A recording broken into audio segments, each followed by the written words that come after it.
ঢাকায় বৃষ্টির পানি, সিলেটের ওয়েদার সানি।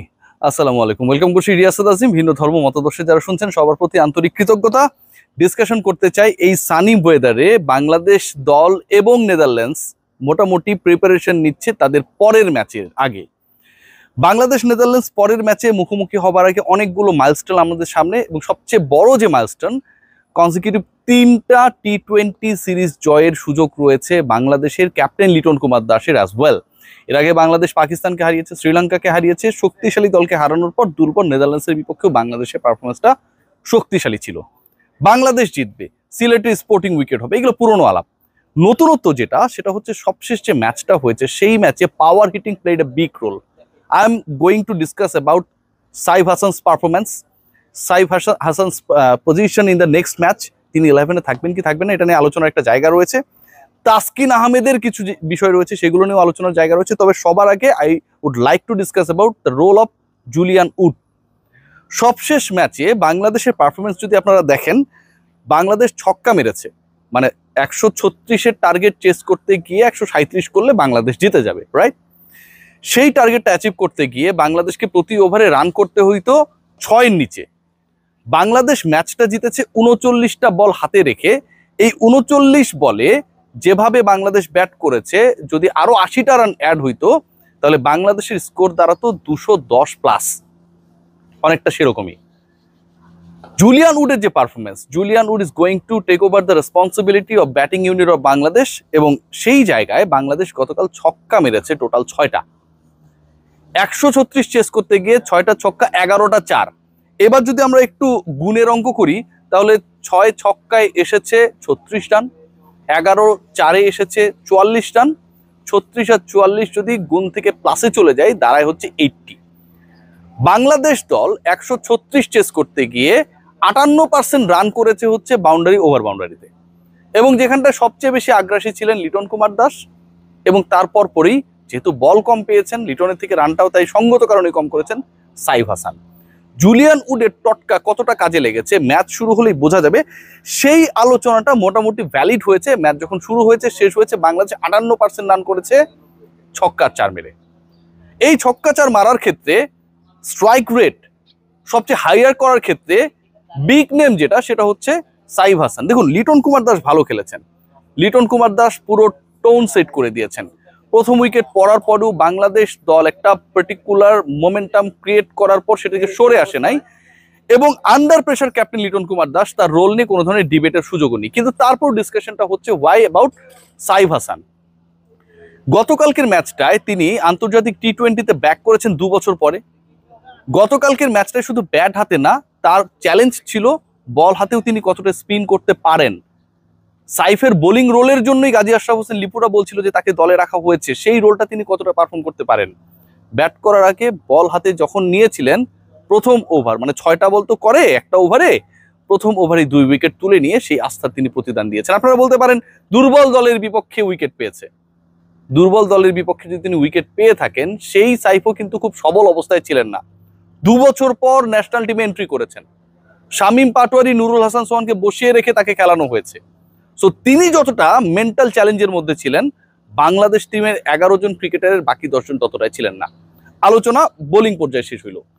ব্যাটিং এ দেখুন, লিটন কুমার দাস যেই ইন্টেন্টে ব্যাট করেছেন, সাইফ হচ্ছে তার থেকেও আগ্রাসী ছিলেন। স্ট্রাইক রেট যদি বিবেচনা করে 190-এর কাছাকাছি। 3টা ছক্কা মেরেছেন, একটা 4 মেরেছেন, 19 বলে 36 রান করেছেন। এবং এই যে ইন্টেন্টটা, একবারের জন্য মনে হয়নি যে সাইফ হাসান যদি ফিনিশ করে আসেন, চাইলেই তো ফিনিশ করতে পারতেন। বাংলাদেশ 40 বল আগেই ম্যাচ জিতে গেছে, 39 বল। তিনি তার মতো করে হেলে দুলে ব্যাটিং করে টিকে থেকে অপরাজিত থেকে ফিনিশ করতেই পারতেন। যে 19 বলে 36 করেছেন, সেই 19 বলে যদি 26ও করতেন কেউ কথা বলতো না, কারণ 2টা উইকেট পেয়েছে। সেটা তিনি করেন নাই। আন্ডার প্রেসার, এত বছর পর ফেরা, যাদের বসিয়ে রেখে তাকে খেলানো হয়েছে, সেই প্রেসার নেয়া, বোলিং এর পর ব্যাটিংয়েও পারফর্ম করে ধারাবাহিকতা রক্ষা করা, ই প্লেইড আ ট্রিমেন্ডাস রোল। তিনি যদি ম্যান অফ দ্য ম্যাচও হয়ে যেতেন, এটা নিয়ে খুব বেশি ডিবেট হইতো না। পরের ম্যাচে এই সাইফ কি খেলবে?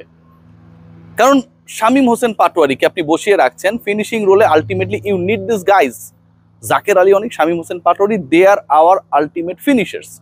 যদিও গত ম্যাচে আসলে বাংলাদেশ যেহেতু 8 উইকেটে জিতেছে, এদের প্রয়োজন পড়ে নাই। পরের ম্যাচেও কি সাইফকে খেলানো হবে? নাকি সাইফ যার পজিশনটাই খেলেছেন সেই পজিশনে শামীম হোসেন পাটোয়ারিকে ব্যাক করানো হবে, নাকি সাইফকে বসিয়ে নুরুল হাসান সোহান খেলবেন? এটা একটা বড় প্রশ্ন। কারণ বাংলাদেশ এশিয়া কাপের জন্য ফ্লাই করার আগে বাকি মাত্র 2টা ম্যাচ। সাইফ সোহানরা একজন একটা ম্যাচ খেলেছেন, একজন একদমই ম্যাচের বাইরে গত 3 বছর থেকে ইন্টারন্যাশনালি। সো বাংলাদেশ ম্যানেজমেন্ট তারা কি ডিসিশন নেয়, এটা কিন্তু একটা বড় প্রশ্নের জায়গা। What about Taskin Ahmed? Saif back করেছেন 2 বছর পর, বল করেছেন, অধ্যবসায় ছিল, জুলিয়ান উড তাকে যতটুকু পেয়েছেন টটকা দিয়েছেন, ছক্কা মেরেছেন, হাইয়েস্ট স্ট্রাইক রেটে ব্যাট করেছেন, 6 বলে 4টা 2বার উইকেট পেয়েছেন। তাসকিন আহমেদের কেসটা না ডিফারেন্ট। পুরো বাংলাদেশের মানুষ এই একটা মাস আগে তাসকিন আহমেদকে পুরো দেশের সবচেয়ে বড় খলনায়ক বানিয়ে দিয়েছিল। ইদানিং কোনো কিছু একটা হইলেই বলা হয় যে ফ্যাসিস্ট, ও একটা ফ্যাসিস্ট, ও বদমাইশ, ও বিগত সরকারের মতো, এরকম একটা যে কাউকে ট্যাগিং করা হয়, যেই যা করুক না কেন, ঠিক আছে, সে ব্যবসায় কিছু একটা করলে, খেলাধুলায় কিছু একটা করলে, সংস্কৃতিতে কিছু একটা করলে। তাসকিন আহমেদের ব্যাপারে পুরো বাংলাদেশের যে মোমেন্টামটা ক্রিয়েট করা হয়েছিল in a negative way, negative note, it was like যে he is more than a fascist. Really একটা ছেলেকে চরিত্রহীন বানানো হয়েছে, দায়িত্বহীন বানানো হয়েছে, ফিটনেসহীন বানানো হয়েছে, জাতীয় দলে ওরা খেলানো হয় কেন এরকম প্রশ্ন তোলা হয়েছে। কিছু বলদ এই প্রশ্নগুলো তুলেছে। সেই তাসকিন আহমেদ যিনি ইনজুরির মধ্যে ছিলেন, যার পায়ের গোড়ালির কিছু সমস্যা ছিল, ফিটনেস নিয়ে স্ট্রাগল করছিলেন, তিনি ম্যাচ খেলতে নেমেই ম্যান অফ দ্য ম্যাচ হয়ে গেলেন। ম্যাচ খেলতে নেমেই তিনি যে 4টা ওভার করেছেন, প্রত্যেকটা ইন্ডিভিজুয়াল ওভারে একটা করে উইকেট নিয়েছেন। যেই রানটা এই স্পোর্টিং উইকেটে মনে করা হচ্ছিল যেটা 160 হয়ে যাবে, সেটাকে 136-এ বেশি করতে না দেওয়ার ক্ষেত্রে একটা বড় রোল প্লে করেছিলেন। ক্যারিয়ারের প্রথম 6 বছরে 23 উইকেট পাওয়া তাসকিন সবশেষ 6 ম্যাচে পেয়েছেন 15টা উইকেট, যার 4টা হচ্ছে সবশেষ ম্যাচে। বাংলাদেশ দলের প্রেসারে থাকা 2 ক্রিকেটার আলটিমেটলি বাংলাদেশকে জিতিয়েছে। সাইফ ছিলেন আন্ডার প্রেসার, কারণ তাকে খেলানো হয়েছে বাজিয়ে দেখার জন্য। এই যে আমরা এত চিল্লাই অঙ্কন, সাইফ, সোহান, কেমন পারিস ব্যাটা দেখবো আজকে তোরে, সেই উত্তরটা তিনি দিয়েছেন। আর তাসকিন পুরো বাংলাদেশ যাকে ভিলেন বানিয়ে দিয়েছিল, অবান্তর কিছু রিপোর্টস এই ছেলেটাকে বাংলাদেশের প্রিমিয়াম পেসারকে, to me he is the best pacer, আমি সবসময় এই কথাটা বলি, যেই শুলের মধ্যে দাঁড় করিয়ে দিয়েছিল, সেখান থেকে কি দারুণভাবে ফিনিক্স পাখির মতো উড়ে এসে প্রমাণ করেছেন যে তিনি ধ্বংসস্তূপে হারিয়ে যান নাই। আলোচনার জায়গা রয়েছে। আলোচনার জায়গাটা হচ্ছে বাংলাদেশ দলটা অসাধারণ করছে। এই বাংলাদেশ দলের এই অসাধারণ পারফরমেন্সটা অনেকে একটু বাঁকা চোখে দেখতে চায়। নেদারল্যান্ডসের বিপক্ষে জিতেছে, 4 উইকেট পেয়েছে, 180+ স্ট্রাইক রেটে ব্যাট করেছে। এমন কি ভাই, বাংলাদেশ এই কয়দিন আগে ইউএর বিপক্ষে হারিয়ে গেছিল, মনে করতে পারেন কি বাজে ব্যাটিং করেছে। এই বাংলাদেশ 2023 সালে, খেয়াল করে দেখুন, 2023 না 2024 সালে সম্ভবত ইউএস এর বিপক্ষে হেরেছে। বাংলাদেশ দলের পারফরমেন্স আমরা যদি রিসেন্ট পাস্টে দেখি, সেখানটা অনেকটাই এটাই প্রেডিক্টেবল যে বাংলাদেশ দল ফালতু দলের বিপক্ষেই হারে।